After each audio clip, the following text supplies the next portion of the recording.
मौलाना इल्ला मा अल्लमतना। तमाम दोस्तों से दरख्वास्त है कि बावाज़ बुलंद दुरूद शरीफ सलात वस्सलाम अलैका या रसूलल्लाह, सलात वस्सलाम अलैका या रसूलल्लाह, सलात वस्सलाम अलैका या हबीबल्लाह।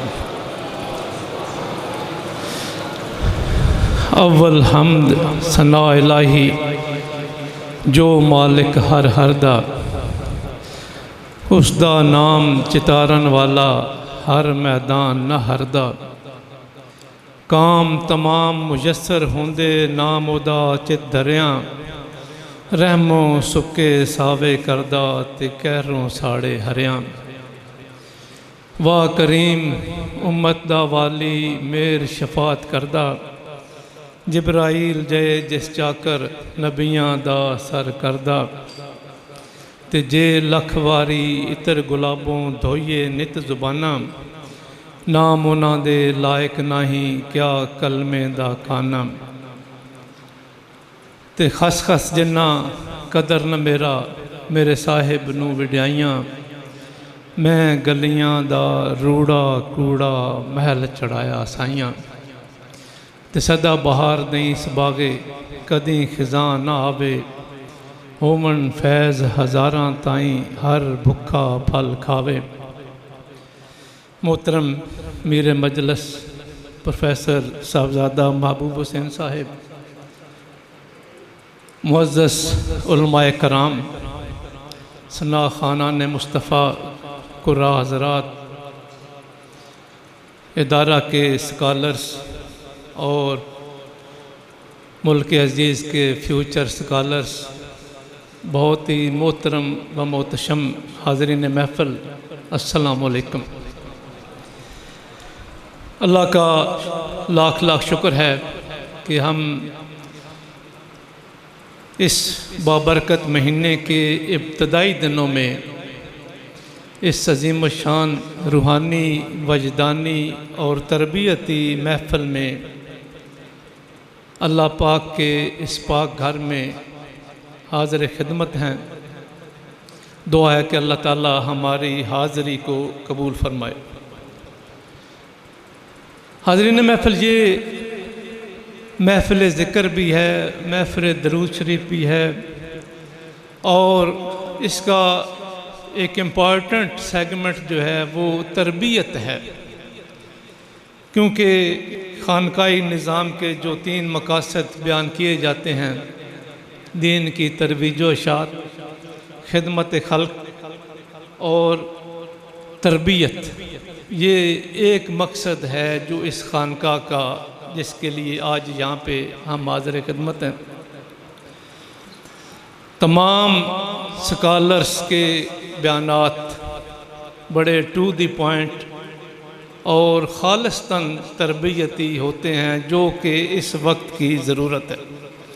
अभी थोड़ी देर पहले साहबजादा महमूद अल हसन साहिब बड़े सादा अंदाज में बड़ी कीमती बातें हमारे गोश गुजार कर गए, जो कि वक़्त की ज़रूरत है और जिन पे हमें अमल करना चाहिए। हाज़रीन महफ़िल, पढ़े लिखा मैं अर्ज़ करूं कि जब इंसान में इल्म आता है तो रोशनी जो है वो बढ़ती जाती है। जितना इल्म होता है इतनी रोशनी बढ़ती है, फिर इतनी ही चीज़ें ज़्यादा तफसील के साथ, बारीकी के साथ और दूर से नज़र आती हैं। फिर जब बंदा तज्ज़िया निगार हो जाए या स्कॉलर बन जाए, या जितना उसका जो विजन है वो एक्सपेंड होता है, उसका जो आप समझ लें कि तजर्बा बढ़ता जाता है, तो एक थर्ड आई, जिसको तीसरी आँख कहा जाता है, वो इंसान की बेदार हो जाती है और वो चीज़ें नज़र आती हैं जो आम या अनपढ़ बंदे को नज़र नहीं आती। इसलिए अल्लाह ताला ने फरमाया कि क्या पढ़ा लिखा और अनपढ़ बराबर हो सकता है? नहीं हो सकता। देखने वाला या नाबीना बराबर हो सकता है? नहीं हो सकता। तो जो हम देखते हैं वो अच्छी चीज़ें नज़र नहीं आ रही। आलम इस्लाम 58 कंट्रीज़ 58 ममालक की हालत जो है वो खस्ता और अबतर है। मुसलमान जो है वो खजल और ख्वार हो रहा है। तीसरी दुनिया के ममालक में तमाम 58 कंट्रीज़ का शुमार होता है। तरक्की पजीर मुल्कों में भी नहीं होता, तरक्की याफ्ता तो दूर की बात है। तो डेफिनेटली ये सूरत हाल है, तो उसकी वजूहात होंगी। कोई काम भी जब होता है तो वजह के बग़ैर नहीं होता। मसलन तरक्की याफ्ता ममालक ने तरक्की की तो उसकी वजूहात हैं, और हमने तरक्की नहीं की तो उसकी भी वजूहात हैं। बड़ी सिंपल सी बात है, कोई लंबी चौड़ी साइंस नहीं है। मसलन हमारे आदाद व शुमार में बारीकी में नहीं जाऊंगा, सरसरी गुजरूंगा मैं उसमें से, कि पूरी इस्लामी दुनिया में जितनी यूनिवर्सिटीज़ हैं वो 550 से ज़्यादा नहीं है, और सिर्फ अमेरिका में जितनी यूनिवर्सिटियाँ उनकी तादाद 5630 है। 58 मुल्कों में 500 यूनिवर्सिटियाँ हैं और एक मुल्क में 5000 यूनिवर्सिटियाँ, और इन 58 ममालक में सिर्फ इंटरनेशनल लेवल की यूनिवर्सिटीज़ जो हैं उनकी तादाद सिर्फ 5 है। 5 यूनिवर्सिटियाँ 58 ममालक में 2 अरब से ज़्यादा आबादी के लिए हैं, जिनका शुमार इंटरनेशनल यूनिवर्सिटीज़ के लेवल पे होता है। तो ज़वाल तो होना ही है। हफीज़ जलंधरी रहमतुल्लाह अलैह ने अपने 2 अशार में जो है ना बड़ा सिंपल सा फ़लसफ़ा बयान कर दिया, सिंपल तरीके से बड़ा फ़लसफ़ा बयान किया। दूसरा मिसरा दोनों अशार का सिर्फ जो है वो सुनने के काबिल है कि अगर हम करीम आका सल्लल्लाहु अलैहि वसल्लम की तालीमात पर नहीं चलेंगे तो फिर क्या होगा? कोई रास्ता न देखेगा, कोई मंजिल न पाएगा। अगर हम आका सल्लल्लाहु अलैहि वसल्लम की गाइडलाइंस पर अमल नहीं करेंगे तो हम ना रास्ते पे चलेंगे, ना हम मंजिल पे पहुंचेंगे। और फिर जो सारा कुछ हुआ उसका उन्होंने फरमाया कि हुआ ये कि जब हम तालीमात से दूर हुए तो फलक ने फेर ली आंखें, ज़मीं करने लगी तंगी। मुसलमानों से आसमान ने आंखें फेर ली और उनके लिए ज़मीन तंग हो गई। तफसील में जानने का टाइम नहीं है, आपको पता है कि इस वक्त कितनी ज़मीन तंग है, और 58 ममालक जो हैं वो भेड़ बकरियों की तरह रह रहे हैं। ये ज़वाल का, लुढ़कने का ये सिलसिला जो है ये जारी है, ये रुका नहीं है, ये तेज़ी से जारी है। और पढ़े लिखे दानश्वर परेशान हैं कि अगर ये हद नहीं है तो जब हद होगी तो क्या होगा? अगर ये ज़वाल, बदतरीन ज़वाल अगर हद नहीं है तो फिर जब हद होगी तो क्या होगा? आप इमेजिन कर सकते हैं कि क्या सूरत हाल होगी। वजह क्या है? जो बड़ी वजूहात हैं। करीम आका की तालीमात से दूरी क्यों है? पता ही नहीं किसी को कि तालीमात हैं क्या। जब ये नहीं पता कि तालीमात क्या हैं तो अमल कौन करेगा? पहले तो पता हो ना, आइडेंटिफाई हो कि तालीमात हैं क्या, फिर उस पर अमल किया जाएगा। रबीउल अव्वल का महीना शुरू हुआ, हमारा इदारा मोइनुल इस्लाम के प्लेटफार्म से पहला प्रोग्राम मोइनुल कुरान के ज़ेर तमाम अजमेरी मस्जिद लाहौर में हुआ। हज़रत साहब की ज़ेर सदारत था, पहला दिन था रबीउल अव्वल शरीफ का, मस्जिद भरी हुई थी। मेरी गुफ्तगू थी, अल्लामा ज़हीर साहब की गुफ्तगू थी, खालिस्तन तरबियती गुफ्तगू थी। हज़रत साहब की ज़ेर सदारत था, तरबियती गुफ्तगू थी। अवाम ने पसंद किया उस गुफ्तगू को, अवाम ने लाइक किया। पिन ड्रॉप साइलेंट थी, कोई बंदा ना उठा ना किसी ने कोई हरकत की, बातें गौर से सुनी। कादर बख्श साहब जहाँ पे तशरीफ़ फरमाए, इन्होंने महफ़िल अरेंज की।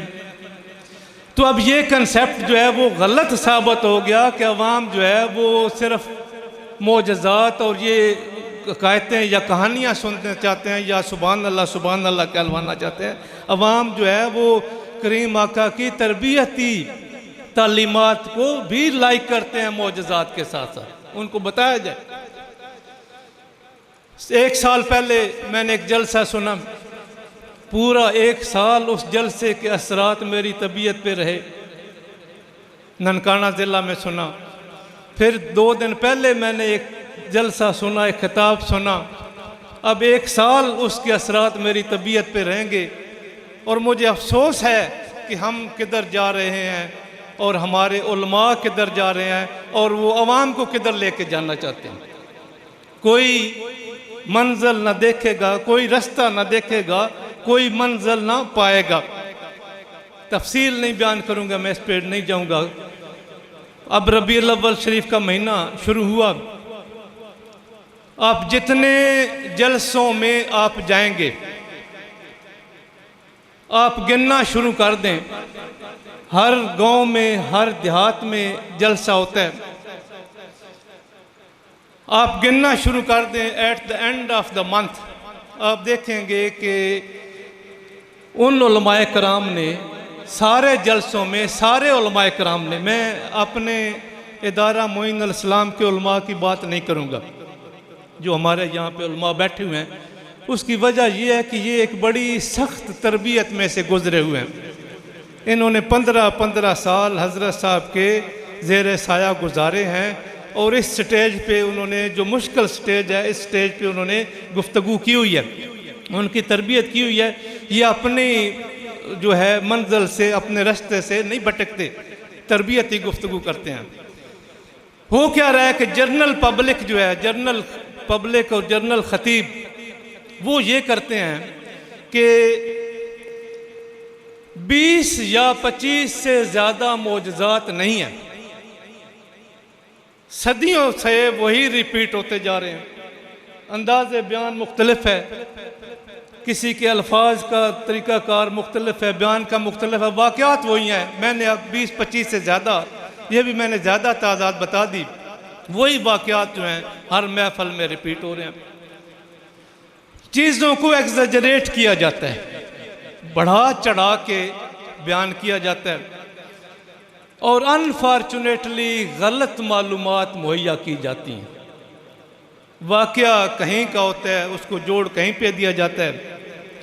स्टेज ऐसा होता है जहाँ पे कोई बंदा बोल नहीं सकता, अदब या एहतरामन बोलता नहीं है, और अगर बोलेगा तो वो बेइज्जती होगा। तो ये सूरत हाल जो है ये बड़ी ख़तरनाक है। इसको रोकना जो है, रुकेगी तो फिर हमारे हालात बदलेंगे। अब चूँकि ये तरबियती नशस्त है, हाज़रीन महफ़िल जहाँ पे तशरीफ़ फरमाए हैं, जो मुखलसीन इदारा हैं, जिनका इदारा मोइन अल इस्लाम के साथ तल्लक़ है, उनको चाहिए कि वो कोई ऐसा ख़तीब ना बुलाएं जो मुका करता है। खून पसीने की कमाई 50,000, 40-40 हज़ार आप उनको देते हैं। नात खानों को आप 50-50 हज़ार उनको, उनकी फरमाइशें पूरी करते हैं। क्या ज़रूरत है जब हमारे पास मुखलस उलमाए कराम और मुखलस नात खान मौजूद हैं, तो हमें क्यों खर्च करने की ज़रूरत है। और सबसे जो ख़तरनाक ट्रेंड जो मैं देख रहा हूँ इस वक्त मुआशरे में, वो ये है कि ये उलमा कराम, अब मैं लफ्ज़ थोड़ा सा सख्त इस्तेमाल करूँगा, माज़रत चाहता हूँ, कि हाज़रीन को बेइज्जत करके चले जाते हैं। पहले तो सिर्फ कहा जाता था सुभान अल्लाह कहें, अल्लाह अकबर कहें। अब कहा जाता नहीं करेंगे तो हम उसका एक्शन लेंगे। यहाँ तक कि आइडेंटिफाई किया जाता है उनको नाम लेके उनको कपड़ों से बुला के, भाई आप सुभान अल्लाह क्यों नहीं कहते, ये पगड़ी वाला क्यों नहीं कहता, ये टोपी वाला क्यों नहीं कहता, वास्कट वाला क्यों नहीं कहता। अब कितनी मिजरेबल बात है कि मैं अगर यहाँ पे स्टेज पे खड़ा हूँ तो इट डजंट मीन कि मैं आपसे ज़्यादा क्वालिफाइड हूँ। आप मुझसे ज़्यादा पढ़े लिखे हजरात जो हैं वो इस मजमे में बैठे हुए हैं, तो I have no right to discriminate any person, कि मैं उसकी बेइज्जती करूं और उसको आइडेंटिफाई करूं और पूरा मजमा उसकी तरफ मुतवज्जो। यह माहौल हमें जो है वो हमें अपनी मजालस का ठीक करना है। मैंने अर्ज़ किया कि 20-25 वाक़यात बताते हैं, जबकि सीरत पाक में 4000 से ज़्यादा मौजज़ात नबी पाक सल्लल्लाहु अलैहि वसल्लम के बयान किए गए। 4000 से ज़्यादा मौजज़ात बयान किए जाते। 25 बताते हैं तो 3960 3970 क्यों नहीं बताते, वो भी तो बताएं। मोहब्बत जज्बा और बड़े। चंद अहादीस सुनाई जाती हैं, जबकि अहादीस की तादाद लाखों में है, लाखों की तादाद में हदीस हैं, वो भी ख़जाना अवाम को बताया जाए। फिर नबी पाक सल्लल्लाहु अलैहि वसल्लम की आमद और आपके ऐलान नबूवत वो सिर्फ मोजज़ात दिखाने के लिए नहीं था, तरबियत के लिए भी था। और दीन की तरवीज व इशाअत वाज द बेसिक ऑब्जेक्टिव, बुनियादी मकसद जो था दीन की तरवीज व इशाअत था। स्कॉलर्स इस बात पे मुत्तफिक हैं कि अगर कोई महफिल या कोई मजलिस अटेंड करने के बाद आप में कुरान पाक का तदब्बर, अहादीस का तफक्कर, तरबियत की इस्लाह, मुतालिया का ज़ौक़ शौक़ अगर पैदा नहीं होता तो किसी जगह गड़बड़ है, उस गड़बड़ को आइडेंटिफाई करें और उसको ठीक करें। इस साइड पे है या इस साइड पे है, कहीं ना कहीं गड़बड़ है, उस गड़बड़ को ठीक करना चाहिए। मकसद ये है कि महफिल अटेंड करने के बाद आप में चेंजेस आनी चाहिए, आप में कुरान पाक पढ़ने का शौक़ पैदा होना चाहिए, आप में दुरूद शरीफ कसरत के साथ पढ़ने का शौक़ पैदा हो, आप में हदीस का तफक्कर पैदा हो, और आप में तरबियत जब ठीक हो जाएगी तो फिर हम जो है वो इस ज़वाल के प्रोसेस से निकलेंगे।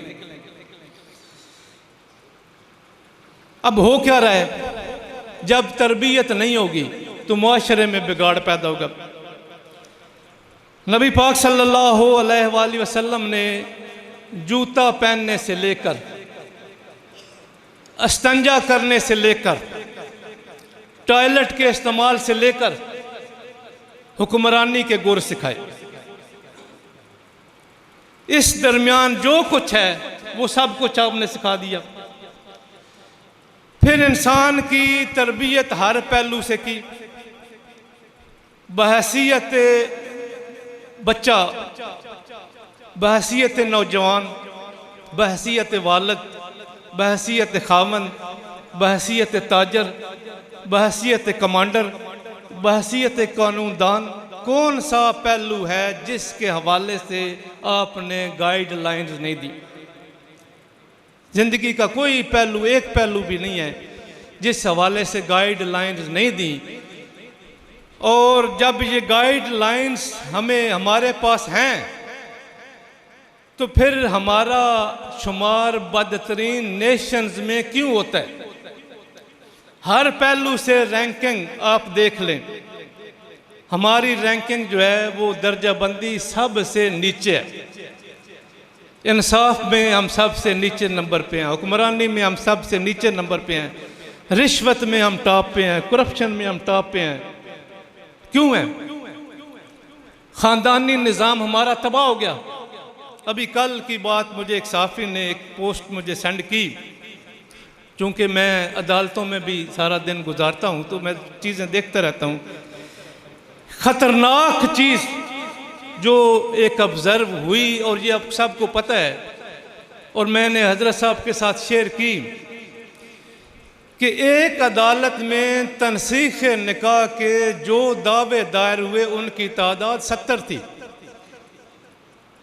70 दावे एक जज के पास आए जिसमें खातून ने ये दरख्वास्त दी कि मैं इससे जान छुड़ाना चाहती हूँ, खुला लेना चाहती हूँ, तनसीख निकाह करना चाहती हूँ।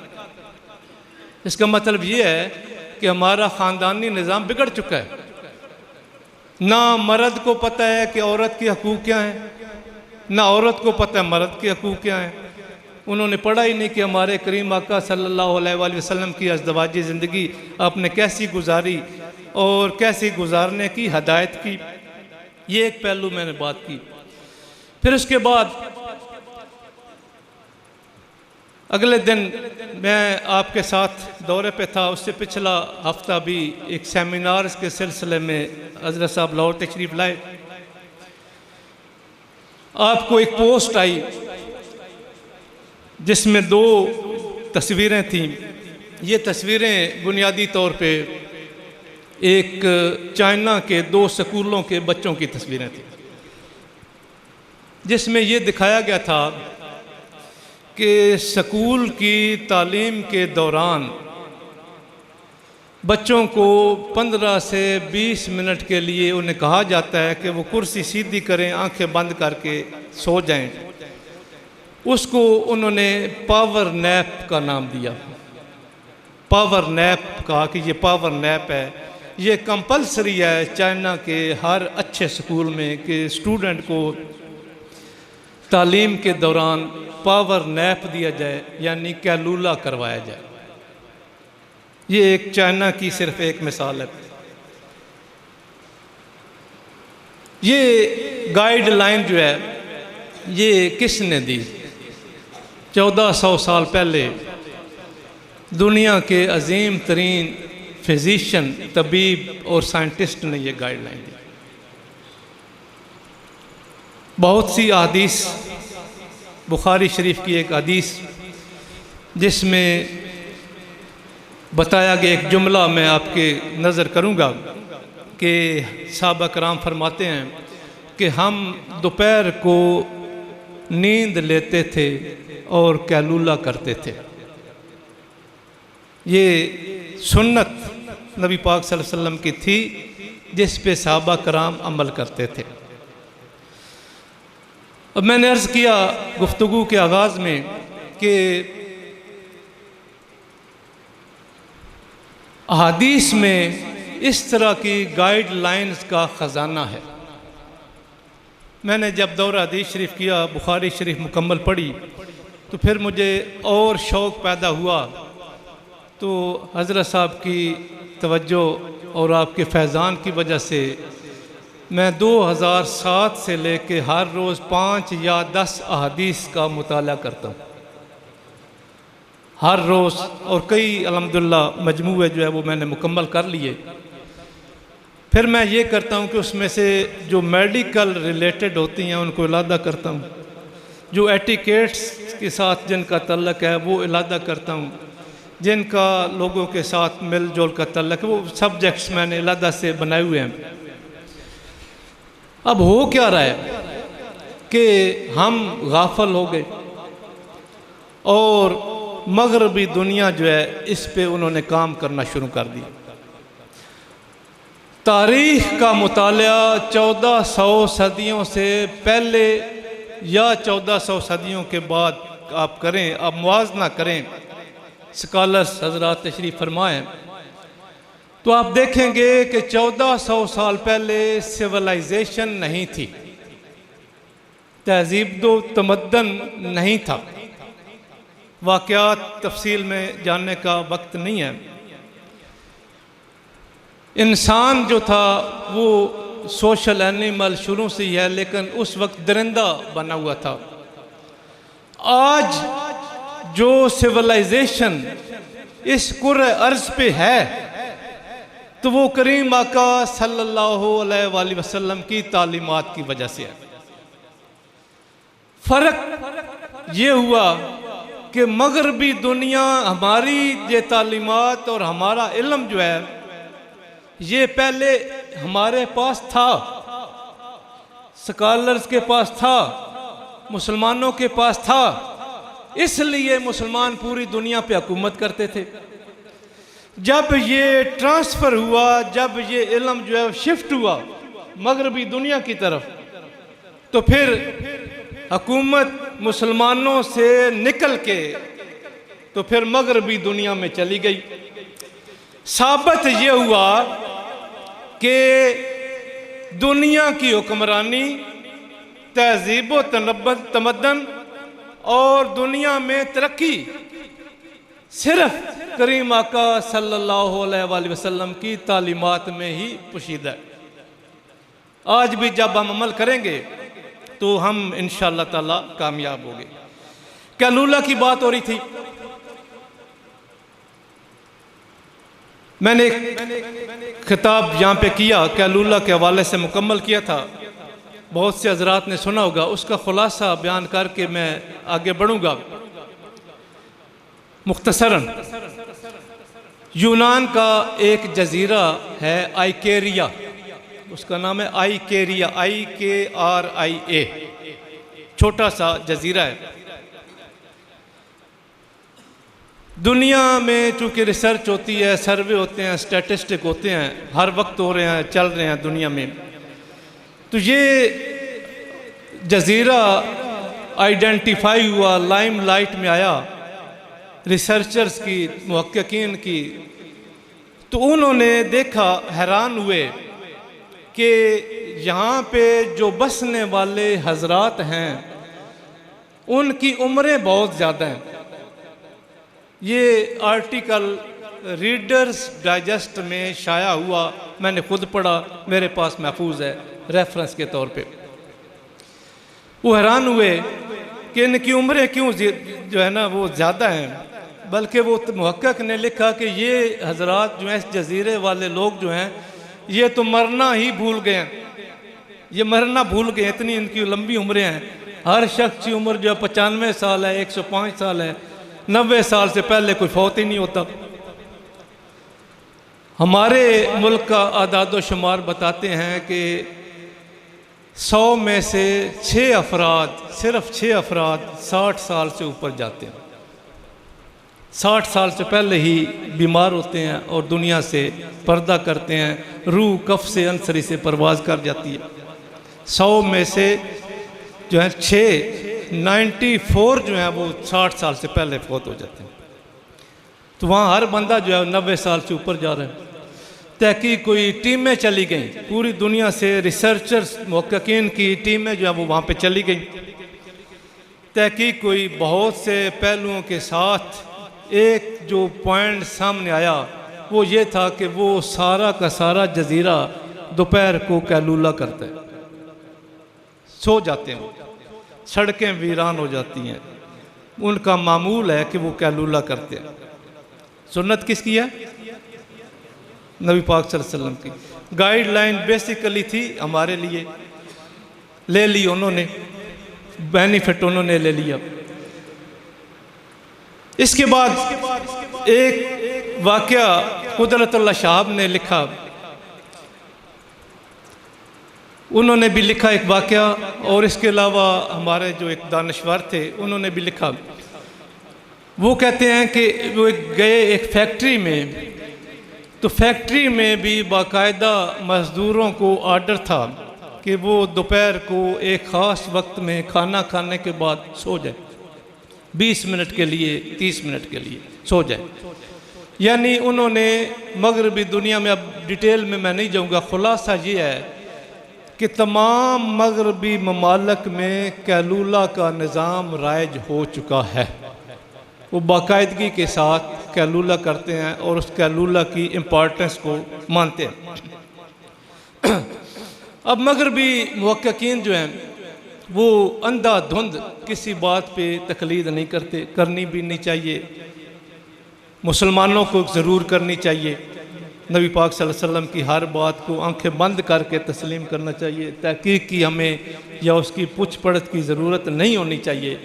लेकिन एक चीज़ जो फ़ायदा देती है वो कुरान पाक में भी हुक्म है तदब्बर करने का, तफक्कर करने का, कि गौर व फ़िक्र क्यों नहीं करते। गौर व फ़िक्र करना चाहिए ताकि ये सदाकत जब फैले, दुनिया में फैले और नबी पाक सल्लल्लाहु अलैहि वसल्लम की अज़मत का झंडा पूरी दुनिया में सर बुलंद हो।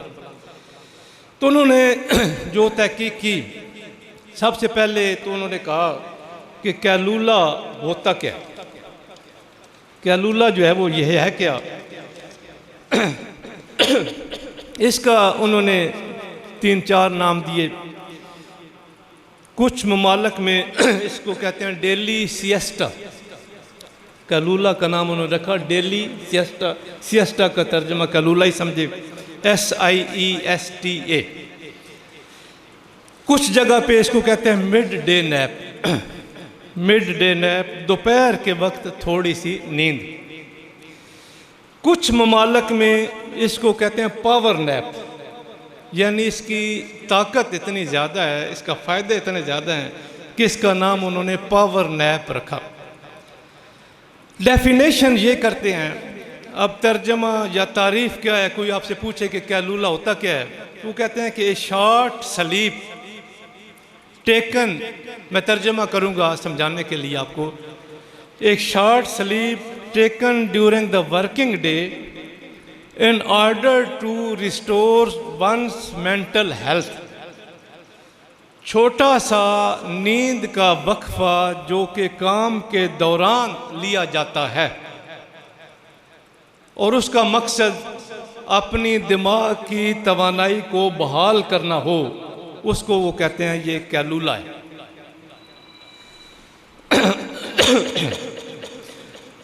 अब इस एक चीज़ पे आप अंदाज़ा लगाएंगे, आपको ये खुल के हकीकत सामने आ जाएगी कि मगरबी दुनिया की तरक्की का राज क्या है। हमारा सबसे पहला मैसेज जो मुसलमानों को ये दिया गया वो ये गया कि इल्म हासिल करें, पढ़ें, इकरा मैसेज था, लेकिन हम भूल गए। अब एक चीज़ है छोटी सी, हो सकता है उनके लिए नज़दीक छोटी हो और वैसे भी कोई बड़ा सब्जेक्ट नहीं हो, लेकिन इस सब्जेक्ट पे उनकी तहकीक का अंदाज़ा लगाने के लिए मैं सिर्फ एक स्टडी आपकी नज़र करूँगा जो उन्होंने इस हवाले से की।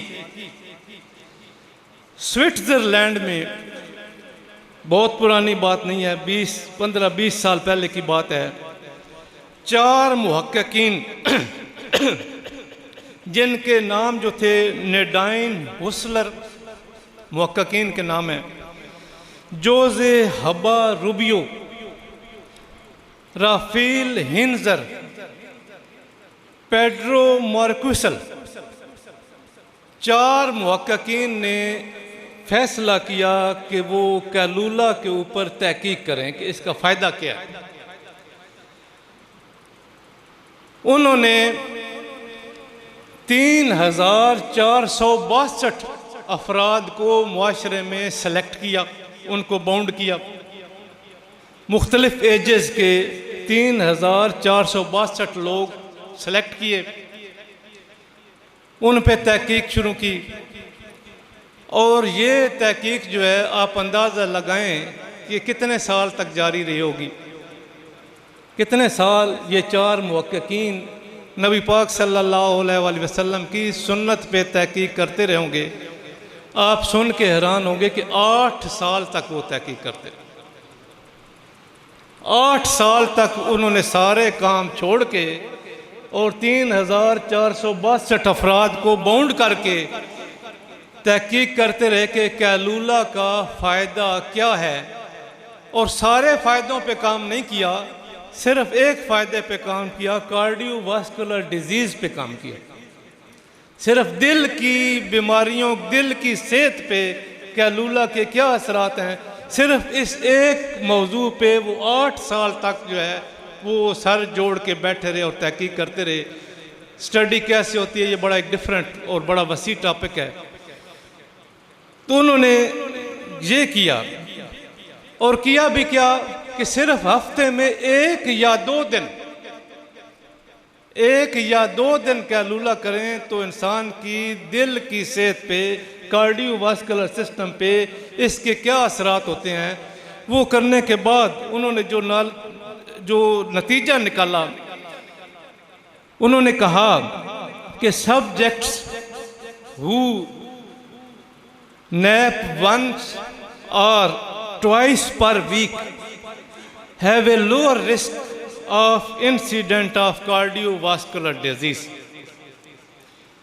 उन्होंने कहा कि जो अफराद हफ्ते में 1 या 2 दिन रेगुलरली कैलूला करते हैं, उनमें दिल की बीमारियों के जो है इम्कानात वो बहुत कम हो जाते हैं। तो ये सिर्फ एक जो सुन्नत है उस पे अमल करके उन्होंने कितना इस पे काम किया। अब इस पे जो फ़ायदे हैं वो उनकी तफसील में मैं नहीं जाऊंगा, वक्त ज़्यादा हो गया है। सिर्फ चंद फ़ायदे बहुत से हैं और कैलूला उनमें कैसे मुस्बत असरात पैदा करता है ये अलग टॉपिक है, कभी फिर इंशाल्लाह कभी इस पे डिस्कशन हुई तो बयान करूंगा। जो सबसे बड़ा फ़ायदा है, जो हमारे मुस्लिम स्कॉलर्स ने कहा, मुसलमान स्कॉलर्स भी गाफिल नहीं हैं, तहकीक कर रहे हैं अल्हम्दुलिल्लाह, वो कहते हैं कि इससे रात की इबादत में मदद मिलती है। मसलन आप नॉन स्टॉप चलते हैं सुबह 9 बजे से लेके रात 12 बजे तक, तो आपका दिमाग जो है वो हीट अप हो जाता है, वो थक जाता है, एग्जॉस्ट हो जाता है। लेकिन अगर आप सिर्फ 15 मिनट के लिए आंखें बंद करके लेट जाते हैं, और ये अल्लाह ताला ने कुदरती मैकेनिज़्म बनाया इंसान के अंदर कि कैलूला में इंसान की आँख automatically after a certain period of time खुद ब खुद खुल जाती है। आम तौर पे रात की जब आप नींद लेते हैं तो हो सकता है रात आप 9 बजे सोएं, सुबह आपकी 4 बजे आँख खुले, लेकिन यहाँ पे ये सर्केडियन साइकिल है, बॉडी का बायोलॉजिकल साइकिल है कि ऑटोमेटिकली आपकी आँख 15-20 मिनट या आधे घंटे बाद खुद ब खुद खुल जाती है, आप फ्रेश हो जाते हैं। लेकिन कई हजरात ये होते हैं कि फिर पासा पलट के फिर सो जाते हैं, तो फिर जब वो सोचते हैं तो 5 घंटे सोते रहते हैं, लेकिन ऑटोमेटिकली निज़ाम आपको जगा देता है। तो जब ये कर लेते हैं, फ्रेश हो जाते हैं, तो फिर इंसान रात की इबादत के लिए जो है वो रिफ़्रेश हो जाता है। दूसरे इसके फ़ायदे ये हैं कि ये ब्लड प्रेशर को कम करता है, इंसान की यादाश्त को बेहतर करता है, इंसान की तख्लीकी सलाहियत को बेहतर करता है, एंग्जाइटी, स्ट्रेस, डिप्रेशन को रिड्यूस करता है। तो हाज़रीन महफ़िल, मैं सिर्फ इस जुमले से इजाज़त चाहूँगा कि अगर एक सुन्नत इतने फ़ायदे हैं, एक तालीम पर अमल करने के इतने फ़ायदे हैं, तो बाकी जो ख़जाना पड़ा है उस पे हमने कब जाना है, उस ख़जाने को कब निकालना है, और हमारे स्कॉलर्स ने हमें कब हमारे वो सपुर्द करना है। अगर पूरा महीना ना किया तो फिर 1 साल और गुज़र जाएगा। दुआ है कि अल्लाह ताला हमें सही तालीमात पर अमल करने की तौफ़ीक़ अता फ़रमाए।